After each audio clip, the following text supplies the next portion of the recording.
Hey guys, it's Mad Friday and welcome back to another quick tank review, and today we're going to be looking at the one everybody wants, the 183, aka the Deathstar. This is the tier 10 British tank destroyer. This follows on from the Tortoise. It's completely different from the Tortoise, and I don't know why this would be the progression from the Tortoise. They're completely different tanks. When you first get this, after playing the Tortoise, it plays so much differently. It is quite hard to get used to, and it took me a while to get used to this tank and start doing some serious damage. The Tortoise is all about angling its armour and using its insane DPM on its gun to just keep things permatracked and nail the bits out of them, whereas this is about getting in the right place at the right time and penning those Hess shells. Well, we're going to talk about it a little bit more in depth, but first, from the name FV215b, you may be able to work out that you actually have the hull of the tier 10 British heavy tank. So you have a tier 10 heavy tank's hull. So this is not one of those paper tank destroyers that you just sit at the back and do nothing the whole game. Well, you can do that, it's all dependent on the situation obviously. You have a really nice front plate on this thing. Side armor is pretty terrible, like the tier 10 British Heavy, which is my main bugbear with that tank and why I don't like playing it that much. And you have a horrendously strong turret. But this turret, it doesn't rotate all the way around, but we'll have a look at that in tanks.gg later on. So let's have a quick look at the armour. There we go, the frontal figures are very high. The side of the turret is pretty strong, but the side of the hull is pants, well in the overmatching territory for a lot of the guns you're going to meet, and the back end is also quite thin. Right, so quick look at the stats. It has 2,000 hit points, that's not bad. It's a tier 10 vehicle, so 2,000 for a tank destroyer is right around in the middle. Speed limit at 34 km/h and an 800 horsepower engine. It's not particularly fast in a straight line, but it does manoeuvre quite well. Even on soft to medium ground, it does move fairly quickly. Even though it only says 32 degrees a second track traverse, it does feel like more. The ground resistances must be pretty good for this tank. Turret rotation is very slow at 16 degrees a second, and also, like I said, it does not go the whole way round. It does not go very far, but we'll look at that in a minute. Rate of fire is also very low, but obviously you guys probably know the potential damage output of this thing per shell, especially if you use the Hesh, and we'll look at that in depth in a minute. View range is excellent at 400 meters. You can probably already see from my equipment I don't run binos with this, but we will talk about that in a bit. And the camo value is actually pretty bad on this thing, so some crew skills will be required if you want to play this thing the sneaky way. Right, so while I'm mentioning that now, you can see my equipment there. There's two ways of setting this thing up. You can set this thing up as the bush camping sniper with binos, camo net and whatever else you want to put on there for the last slot, or if you've got a good crew like me, you can see I'm fairly good on the crew. I've got muffled shot, green thumb, and I'm training camo now. That is enough, really, to not warrant needing a camouflage net. And also this tank, actually I'll show you now, packages, so the gun on this 183mm L4. Some very impressive stats there, bar the right hand two, mainly the aim time. It is a sucky 3.4 seconds. That's like Russian heavy tank aiming time, and that is why I've set my tank up different. And the accuracy is pretty bad as well at 0.4, and this tank does suffer from RNG really bad. Yeah, so obviously the rate of fire is low, but you have 310mm of pen with AP rounds, and you can do 1150 average damage. But the Hesh rounds, which is what makes this tank special, and pretty much the only reason to play it over some of the other tier 10 tank destroyers, 275mm of pen with the Hesh and 1750 average alpha damage if you pen. So that's what this tank is about, and that's my point as well with my equipment. The accuracy is quite bad, so if you're going to use the Hesh to get the big damage numbers, you really need to be fully aimed, and that's the main problem with this tank, is its aim time and the accuracy and making those Hesh shells pen. So if we go back again, if you see my equipment, I may as well show you in big screen. Fitted rammer because of the rate of fire is so low. Ventilation because of the rate of fire is so low, but that will also help with your aim time. And I've binned off the binos and gone for a gun lane drive to take 10% off of that aim time. Because a lot of times, even if you've got binos set up and you've got your camouflage net, by the time you've aimed in, whatever tank you're trying to fire at, even if they've not got a sixth sense, their detector sign goes off and they're off before you've had a chance to aim in. So I've set this thing up to try and aim as fast as I can, and I've even ditched off the fire extinguisher and gone with tea and pudding to help with the reload time and also mainly the aim time. So with the gun lane drive, tea and pudding and my crew skills, I'm taking about 25% off that aim time, and it's still not great, but it's a lot more acceptable than if you don't have that sort of equipment. While we're here, we just have a look at my ammunition. I've gone now for a full HESH loadout, the full gold spam. I used to carry a couple of AP and a couple of HE, but the reload is so long. If you need to change ammo types, it's good, even with tea and pudding, it's good 24 seconds to change the round. So now I just go full HESH. If I come up against a soft skin target, they go straight through and you probably one-shot them. If you come up something very, very heavy armoured and you can't find a weak spot, you can still do up to about 700 damage with the HESH splash. So I just go for full HESH. As you can see though, the rounds are pretty expensive and you need to at least hit the target with them to make a profit, and hopefully pen to make a decent profit. Anyway, so that's enough of that. What else shall I show you? I'll just go into my crew skills in a bit more in depth and trying to explain why. So you can see I'm training camo. I should have trained that up as one of the first ones really. Muffled shot. All of these crew skills that can make you more sneaky are really good on this tank. Brothers in arms, again, that's pretty crucial with this one. With your brothers in arms, tea and pudding and stuff, it all helps with your reload, helps with your aim time. And Deadeye. You don't get many hits in this tank, and when you do get a hit you want to make the most out of it, and Deadeye just gives you that extra chance of causing some critical damage, maybe popping ammo racks and stuff like that. I've gone for the 2 view range skills because I don't run binos. That gives you 5% total with these two. So with those two and brothers in arms, that's 10%, so 400 meter base, that's 440 already, and tea and pudding, it makes it 480. So I'm almost at the view range cap without binos. Sixth sense, that wants to be your first skill on this tank, most definitely. Repairs, if you get tracked in this thing and you've fired your shot, you're going to get bum rushed because people want you as dead as quickly as possible. So having repairs on this is a pretty good idea. I talked about green farm, and that is it for my crew on this tank. So there we go, yeah. Right, so like I said, before we go over to tanks.gg, this tank, you can sit in a bush and snipe, but if your team is good, you will find they will go through all the enemies and kill them all, and you'll be sat at the back doing nothing. And if the team is bad, all your team will die, and you will be found last, and you may get one shot off before you die.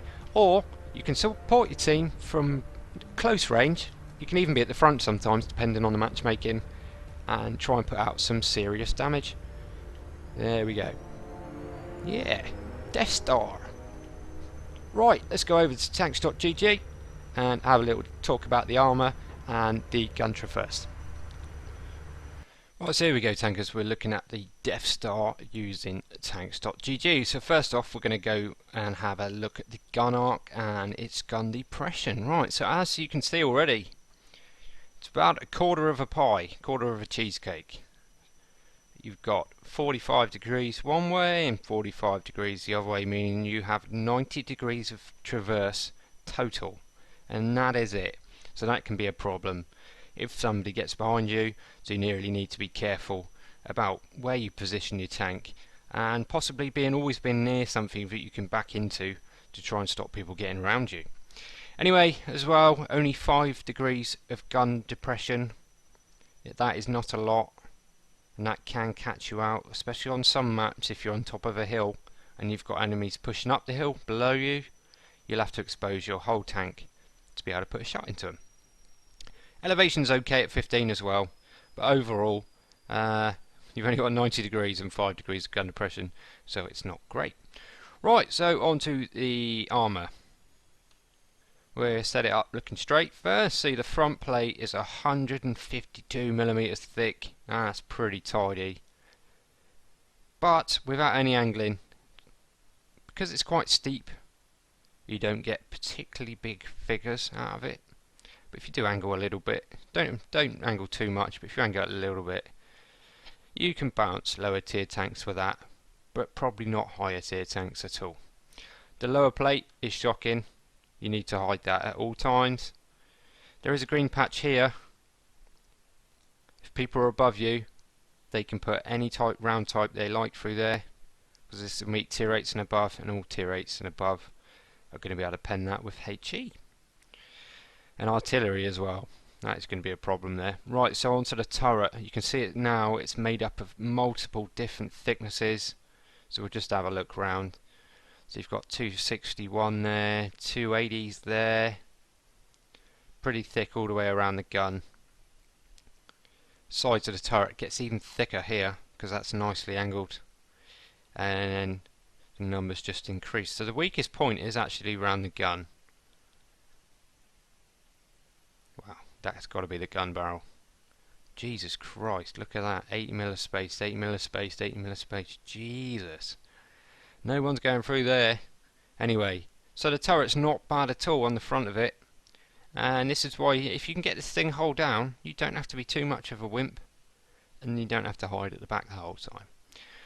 Top of the turret is made up of multiple pieces, with multiple different thicknesses. So if you see one of these things and you can't go through its turret, have a poke at one of these bits, but you're going to have to be careful about which bit you actually hit. And some of these are actually no hitboxes as well here, so don't aim at these sticky outy bits, because they're no hitboxes and you will lose your round and it will do nothing. Right, so that's a quick look at the front. The front plate is good, but not amazing. So if you're coming out from behind a rock with your 45 degrees of gun traverse like that, the front plate is going to be mostly hidden, and even if it does get exposed, you've got a fair chance of bouncing something there, but not if you expose the lower plate. The side armour is pretty crap because it's a 215b hull, and that 215b hull is a rear turreted tank, heavy tank, which can't side scrape because the side armour is so crap. So same thing with this, but it's multiple layers here, so if people fire heat at you, it's going to get soaked up. But AP rounds are going to go through, AP and APCR are going to go through there. Right, so the side of the tank in the garage, you know, we spoke about it, the side of the tank is pretty crap most of the way around. Again, unless people are firing HE or heat at you, which most of this will soak it up. But AP rounds, APCR rounds are going to go straight through. There is this area here as well of only 50mm, so that's a good place to aim. Side of the turret, you do pull up some impressive numbers on the front, considering it's the side of the turret, but the rear of the turret is fair game for anything. And the back of the tank also is fair game for anything this tank can meet. Unless you catch the back of the turret at a funny angle, you might get a ricochet off of there. Right, so not a lot to talk about in here really. It's all about the front of the turret, and maybe using the front plate against lower tier targets. But if you can get this thing hull down, you don't need to hide at the back of the map.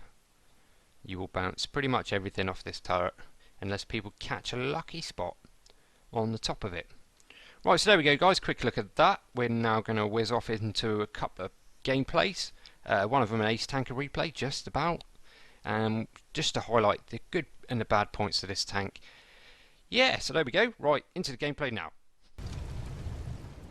Alright men, we've got enemies in the area. We either have to take them all out or capture their base. Let's roll. Right chaps, we're going to see what the 183 can do in an urban environment. So, you see me derp out there. Thought I could put that little shed down, but obviously not, so I'm going to have to drive around. Never mind.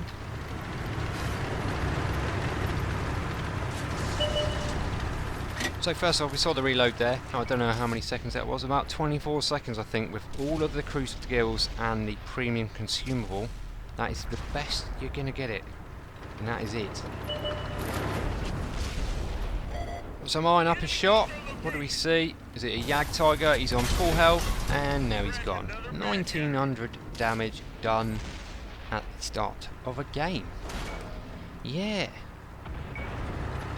I wouldn't want to hear what that Yag Tiger driver's saying right now. There's probably a lot of beeps and those noises for TV people put over swearing. Been detected.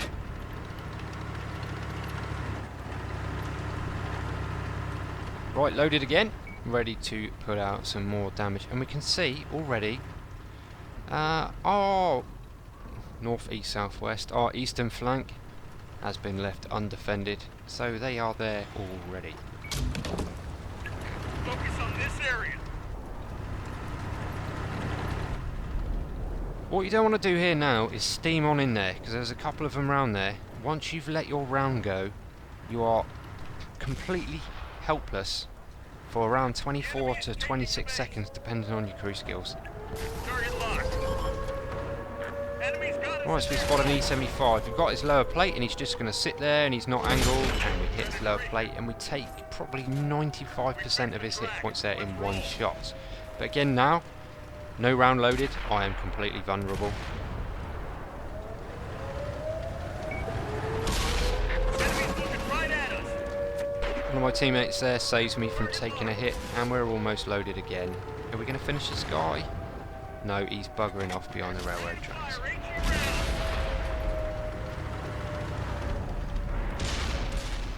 He obviously didn't like that very much, and I don't blame him, to be honest. This tank is so silly. It's like the Waffenträger. The game would be a lot more fun without them in here. Right, very bad shot from me there.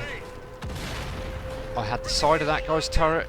There was no spaced armour on the side of that turret, yet I went for the side armour because I thought that was the best thing to do.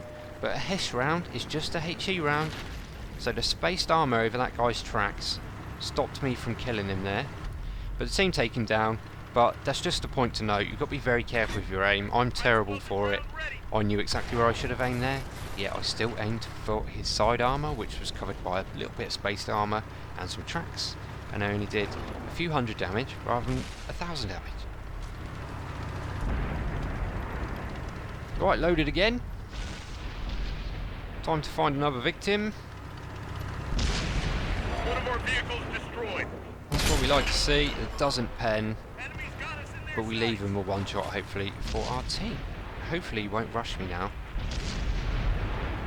Right, so keep an eye on the reload time. We're halfway there.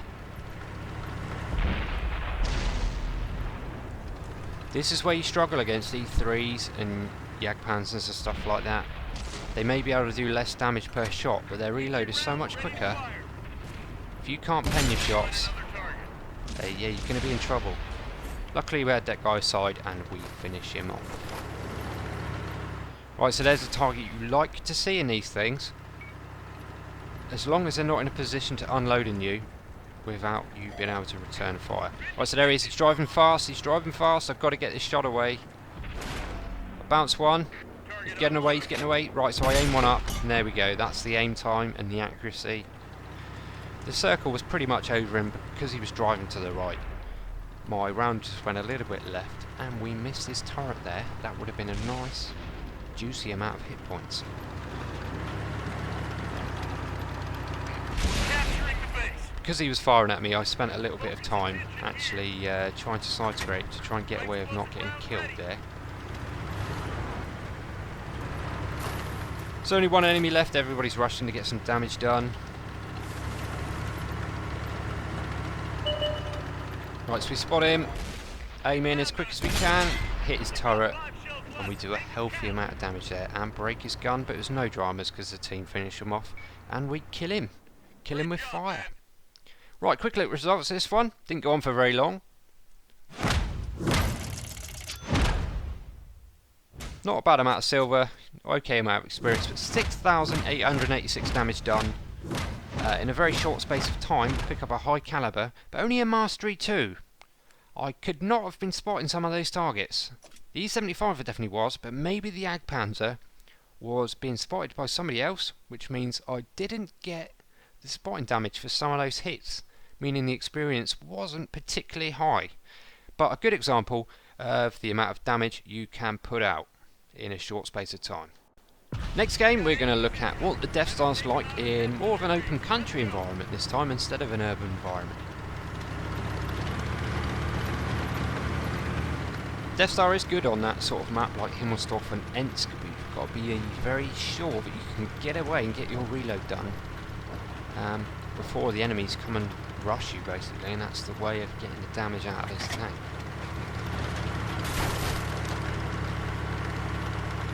So I played this game a little bit different. Normally I would go up top and help the boys out, but I've learned that this is quite a good late game tank, this is. So there's certain choke points on certain bits of different maps that you need to be defended really, otherwise yeah, your team can get flanked, so it's kind of your job to put a stop to that. Right, so we've stopped there, it's an E5, hit his turret, it's not going to pen unless you hit his little hatch bit perfectly square, but we've done a serious amount of damage there. It didn't take too much damage in return, that didn't look like a AP shell from him there. It was only, what, 200 odd damage? Don't know what he had loaded. Right, we're being rushed, which means I'm spotted. Snapshot, kill that guy, I couldn't even see what it was. Yeah, took a little bit of damage there because obviously that guy was right round us, I was spotted, which meaning none of these trees had any effect.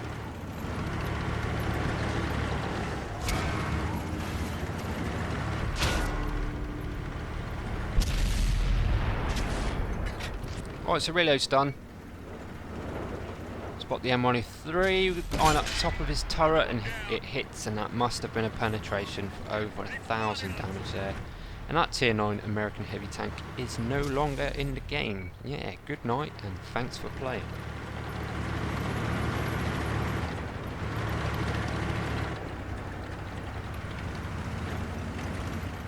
Waiting on the reload again, it's almost there.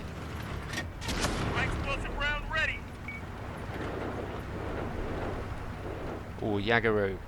It's going to be a little bit more tricky. And he's backed off. He doesn't want any of this 183.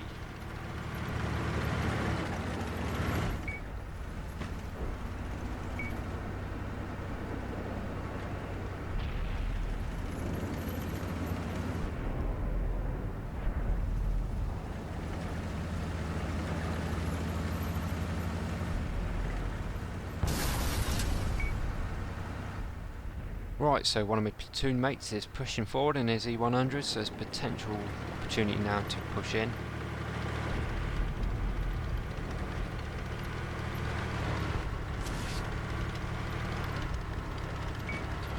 Target acquired. He's by a Conqueror. He's been tracked by our E100.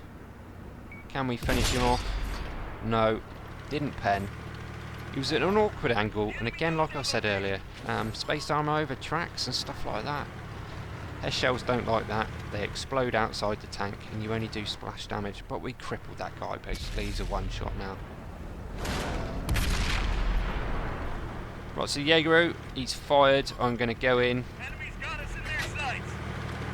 Going for his side armor. I don't really need to because he's such low health anyway. And put the gun straight through his tank. And that probably penned. Shame he didn't have a little bit more health there. Probably would have been quite a nice shot.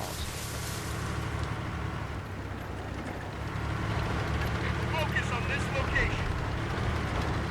Right, so we've gone through that alleyway pretty good. I think I've decided it's probably a bit of a long drive to go back around. Base is looking not too safe. I'm going to mosey my way on back.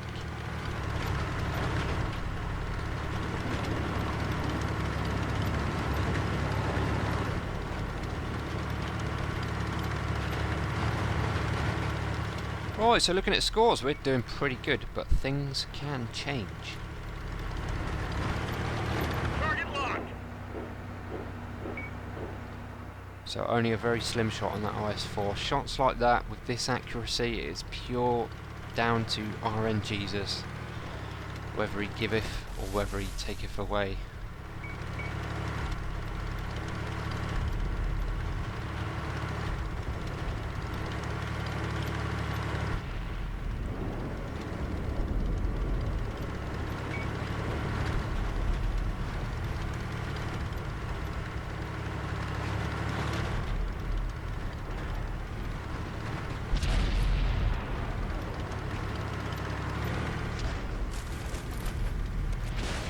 Right, so IS-4 goes down.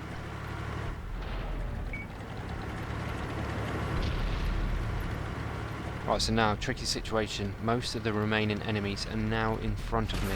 Target locked. We spotted 268. He's backing off, he's backing off. I'm aiming up his weak spot. Boom! Enemy Full vehicle health. eliminated. Tier 10 Russian tank destroyer is no more.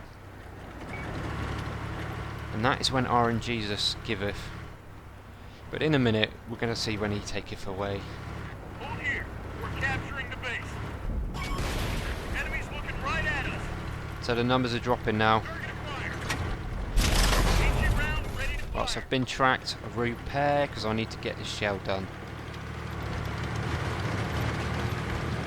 Yeah, totally worth it. Destroyed.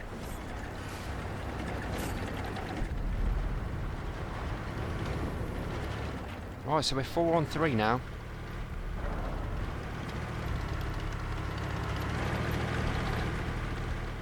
We're on 5 kills with 7 damaging shots. That is what this tank is about.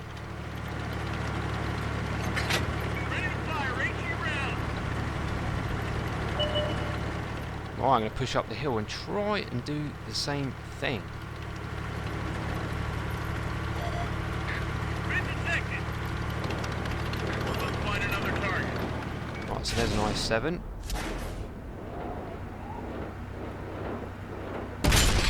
There we go. RNGesus taketh away. Enemies got us in their sights. Look at my round count now. I have 4 rounds left. I've had plenty of games in this tank where my accuracy, my own personal accuracy, hasn't been great, and RNG has not been on my side, and I've run out of rounds way. There we go, see that accuracy. I know it was a slim shot, but in a lot of tier 10 tank destroyers, especially the Waffenträger, that would have been an easy shot. So now down to 3 rounds, They found us. 2 enemies left. Target locked. Another 268. There we go, RNG. It's almost like he had the Neo force field around him. Yeah, it can be very frustrating, this tank. Right, so now it's just me. I have 2 rounds left and 2 enemies left. Been detected. I have a low health 268 and I think the other one is an E50 or an E50M. Ready to fire. I get clipped from the side by the medium. What do I do? Right, I lock onto him. Going to try and get a shot away. He's lower health as well. I could do this. I've got to guarantee these 2 hit.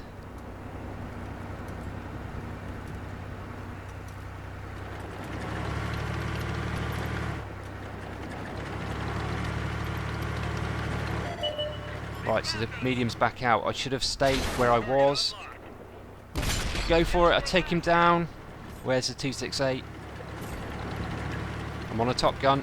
Got 1 round left with just a low health 268.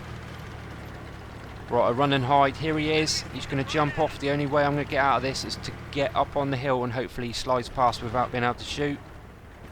Oh no, and he manages to turn his tracks and takes me out just before I reload. But there we go, guys, that is it. RNGesus, sometimes he gives you everything, he gives you the world, and you get huge damage scores. And sometimes he doesn't give you it, and you lose really clutch situations like that. But this time it was good enough for a mastery.